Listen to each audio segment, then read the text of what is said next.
Have you ever observed a certain Pokemon and have pondered what it even was? Or what it might be based on?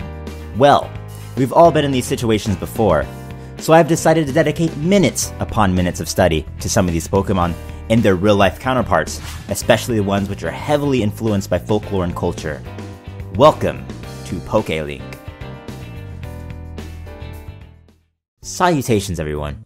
So, last week we delved into the origin and history of the Pokemon Whiscash, and it happened to have a long background in Japanese history, so much so that 15 minutes was not enough time to go into full detail. But otherwise, I was able to summarize it. Well, today I decided to cover an evolutionary line from both the 3rd and 4th generation games that does have some significance, and those two being Chingling and Chimecho. These two Pokemon both share a long history in Japan, and today I'll break down their real-life counterparts and how they relate to them. So without further ado, let's get this started. So, first off, Chimecho was introduced in the 3rd generation games of Ruby and Sapphire, and its baby pre-evolution Chingling was introduced in the next generation, the 4th one, which are the games of Diamond and Pearl. Chingling is a spherical bell, yellow in color. It has stubby arms and legs protruding from its body, as well as 2 beady black eyes. It has a large mouth with a circle opening on both sides, and it also is hollow. Inside of it, there happens to be a red orb, which is the source of Chingling's noise. On top of Chingling is a red and white rope with short tassels tied to the end of it. Chingling's height is about 0.2 meters or 8 inches, which is pretty short. For Chimecho's appearance, it happens to be round with a predominantly off-white colored body. However, it also has an amaranth-colored pattern on it as well. It is shaped like a Japanese wind chime, which are called furin. It also has beady eyes, but yellow in color. It also has 3 stubby limbs. Underneath its main body, it has a long tag-like tail. Also, over its main body, it has a yellow globe, which apparently acts like a suction cup. And one last thing I'll point out is its height. Chimecho is apparently 0.6 meters tall, or just 2 feet.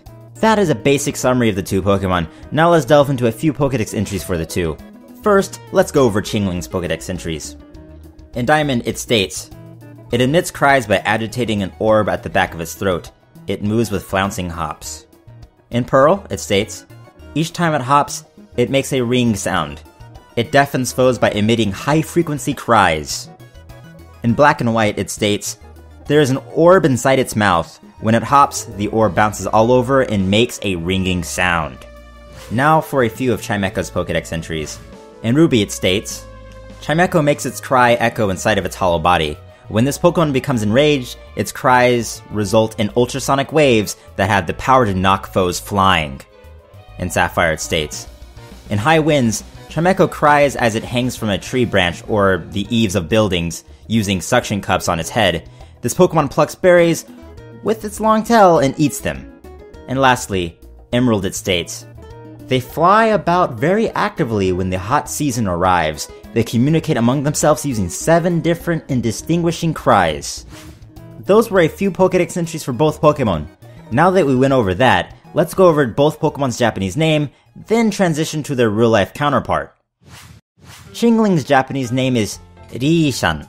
This might be a combination of the Japanese word rin, which is a bell, and a onomatopoeia for the sound of a ringing bell, which is shanshan. Chimecho's Japanese name is Chirin. This is based on the Japanese onomatopoeia for bell chiming, which is chirin chirin. Those were some easy names to dissect, and you can see how straightforward they are.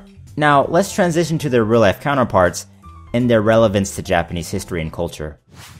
First off, let's go over Chingling's counterpart. Chingling is based on the Japanese Suzu bell, which looks familiar to the Western jingle bell.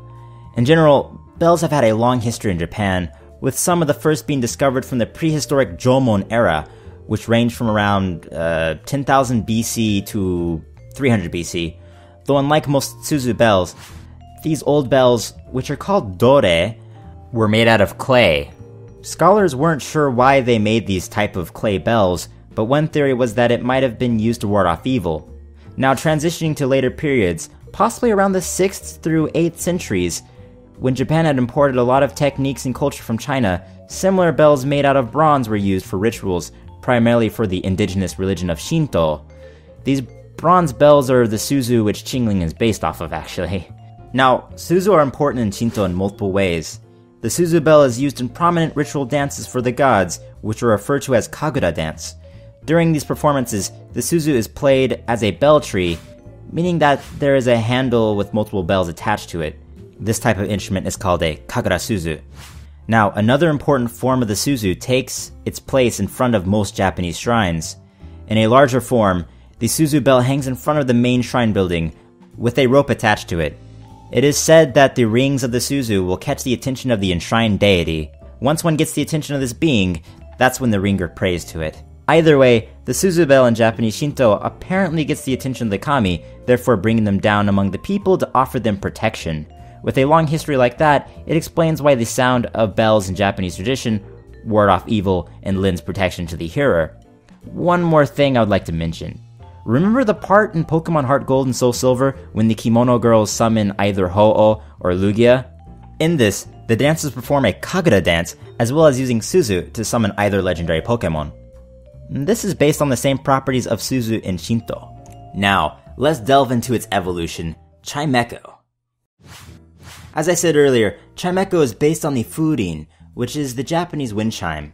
But in this, I'll cover the history of wind chimes in Japan and how they evolved throughout the years. So, it all started when China first exported Buddhism to Japan, ranging from the 3rd to 6th centuries, which happened to be around the Kofun and Asaka periods, respectively. Initially, wind chimes in China were used as fortune-telling devices. They were used to tell if things were good or bad, generally from the direction of the wind and the sound the chimes made. These wind chimes were made out of bronze and were called senfutaku in Japanese. Similar chimes were obviously exported along with Buddhism, since they were also hung on the four corners of temple eaves. Later on, these futaku in Japan were hung on the house eaves of noble people to ward off evil spirits. Apparently, the strong sound that this chime emitted was thought to protect people from disasters and evil spirits in general. I would like to point out that the sound that this bronze futaku makes is different to that of a furin. Up to this point, the furin wasn't even invented yet. It wasn't until the Kamakura period, which ranged from around 1185 AD to 1333 AD, that this type of wind chime was invented, though it was also made out of bronze. Now, a few centuries later, in the Edo period, which ranged from around 1603 AD to 1868 AD, was when the Japanese glass artisans began making furin out of glass, giving it the shape we have today, which resembles Chimecho the most. The techniques of producing glass came from the Dutch at the time, since the Tokugawa government had connections and trade with them via Nagasaki. When the selling of glass wind chimes began, they were very expensive. It wasn't until the later part of the Edo period that more people learned how to produce them, and the price declined. With this, plenty of Edoites, as well as other citizens from other cities, were able to have their own wind chime. With this began a craze of wind chimes during this period. People were intrigued of the different sounds the wind chime made. The sounds it emitted was very relaxing and cooling during the hot and humid summers of Japan. This is one of the reasons why these type of wind chimes are associated with the hot season of summer, and is a way for plenty to cool off. I could go into more detail about this, but I think I pointed out the more important aspects of both Pokemon. They are both related to how important sounds are interpreted in Japan, and how significant they were to the Japanese of the past. Whether to ward off evil spirits, to call to higher beings for protection, or just to relax, they both have had a significant impact in Japanese history and culture. Now, that was my summary of both Chingling and Chimecho. I hope you've learned something interesting about these two Pokemon. Now, one thing I would like to mention, if there's any Pokemon you would like me to cover, be sure to comment down below. I know there have been a few viewers which have asked me to cover some, and I will most definitely check them out in the near future at least. Otherwise, if you enjoyed this video overall, be sure to support by giving a thumbs up or a thumbs down, and please leave a comment. With that being said, I'll catch you guys on the flip side.